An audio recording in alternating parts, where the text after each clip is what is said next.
shaking? This is Andy coming to you again from here at Andy's World of Bass. I'm going to start calling this place Andy's World of Bass. The Daily Funk Club, of course, still will exist. That's going to be more of a kind of a learning place and a place where you can, of course, check out the interviews and interact and everything like that. But this whole kind of concept of my gear marketing, promotion, and brand development side of my business, which has really, really grown, is now going to be called Andy's World of Bass. Okay? No big deal. Not much is changing. It's just a slight branding type of thing because the Daily Funk Club, somehow, you know, just by if you take it as the obvious, you know, name, you think that it's all only about funk music, and it never was intended for that. It was intended to be a play on words, like the daily grind or the daily growl or the daily funk, you know, like a newspaper thing. Anyhow, Andy's World of Bass. That's where we're at. That's where it's going to be.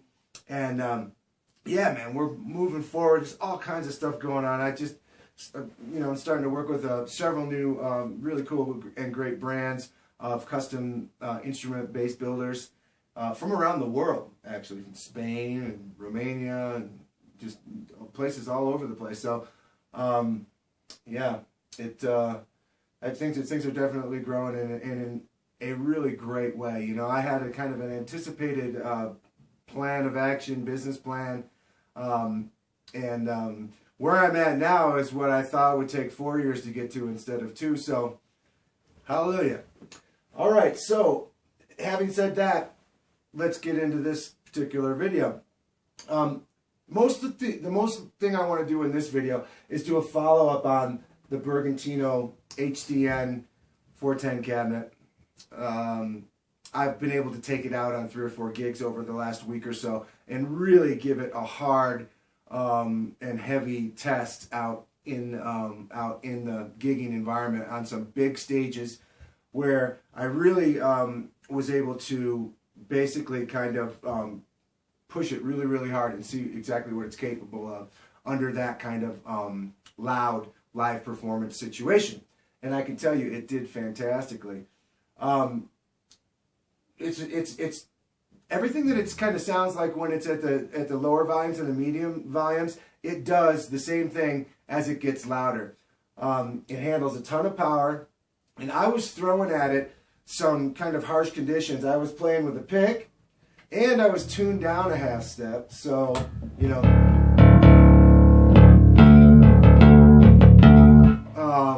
I was kind of, you know, getting after it with a really kind of a hard kind of attack, playing with a pick, and the whole instrument was tuned down a half step for one of the bands that I was playing with.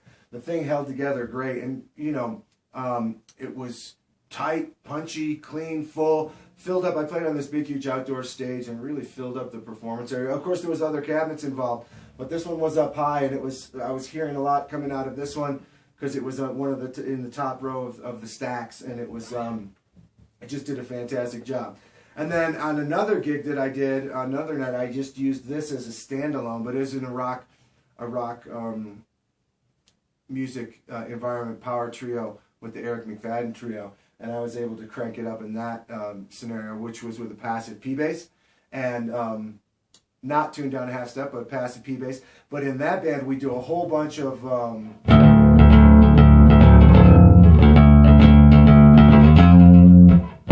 drop D stuff. You know, the P bass that I use, and this bass that I'm holding right now, this Sadowsky bass, has a drop D hip shot on it, and 4 or 5 of the songs in the set have that drop D.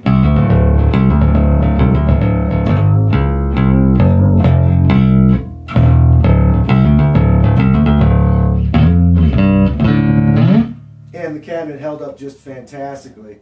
So, man, what a nice scenario to have a cabinet that's as light as this one is, that has some size to it, you know, some vertical, you know, it's taller than a normal 410, and puts out a ton of sound, but it's so lightweight and easy to move around. It's easily a standalone cabinet for just about any gig that I can think of under the sun. I use a huge, massive rig for the one thing I do, but it's like a big, gigantic rock, hard rock, heavy metal thing. 99.9% of the other gigs that I do where I'm playing rhythm and blues and funk and rock and soul music and all that kind of stuff, this one cabinet would be plenty. Also, over the last few days, I had the chance to get to know this bass that I'm holding right now a little bit better. Most of you probably saw the video of how I came to acquire it. It was passed to me by one of my bass mentors, early music mentors and long-time friends, George Sesson. It was his bass for the last 30 years. I knew him when he got it, when he bought it new from Roger Sadowsky in New York City in 1988. And now here we are 30 years later, it's been passed to me. And I've just, over the last few days, taken it out on a few gigs, and I've quickly become very, very close friends with this instrument.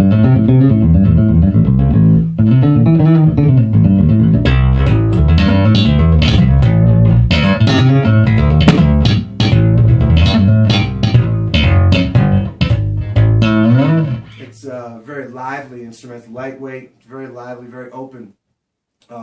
It's not dark and murky. Now, one thing I have been able to really get to know about this is the electronics. It has 2 volume controls, which is awesome. I love 2 volume controls on a jazz bass because you can really bring it in focus by taking one or the other pickups and turning it down a little bit from the other one. I'm going to demonstrate real quick. I've done this many times before, and I'll do it many times again to show you how you make a jazz bass or a jazz bass type instrument with 2 pickups actually sound good. You can play it with both turned all the way up and it will sound like this.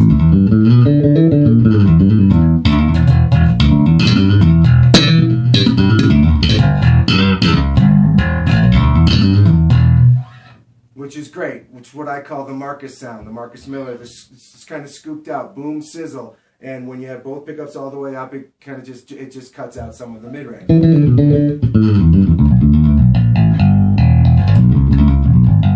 Well, that sounds fantastic to me and to just about anybody when we're playing alone, when we're practicing, and when we're just listening to the instrument and just getting off on the sound of the bass. But in a live performance setting, it's very hard to hear yourself when you're using both pickups all the way up. So what happens is, by simply taking the back pickup and turning it down to 95% instead of 100%.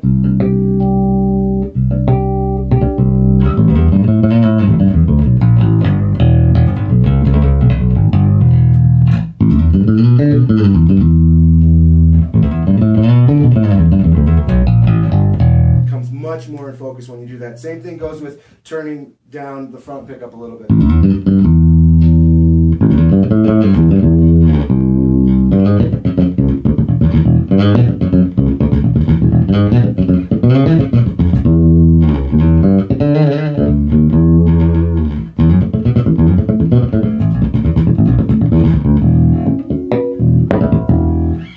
So, discovered that this bass sounds best when both pickups are not turned all the way up and just one of the pickups is rolled back. Most of the time this weekend I had the front pickup on full blast and the back pickup on 95%. Like I said, the preamp in this is massive. I only run them at about 20% each, treble and bass.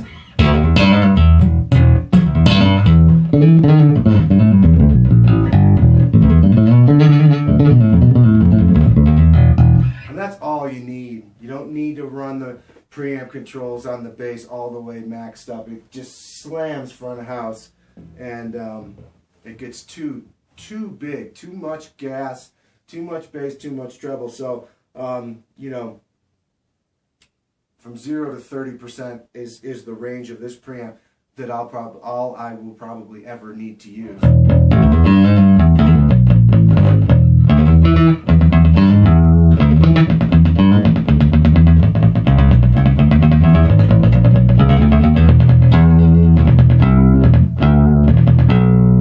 Even that's a little bit too much trouble for me.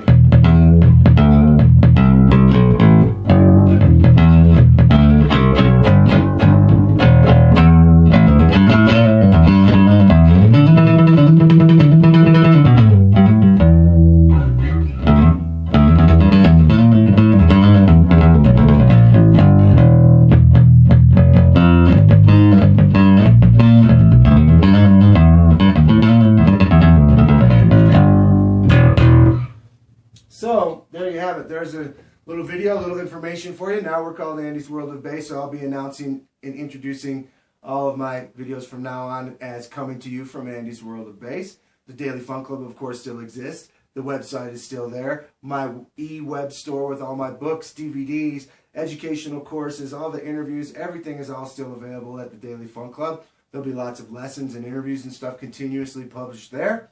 And here, I'll be making these videos and I'll be publishing them on YouTube, on Facebook, on Instagram, and pretty much everywhere. So, here we go.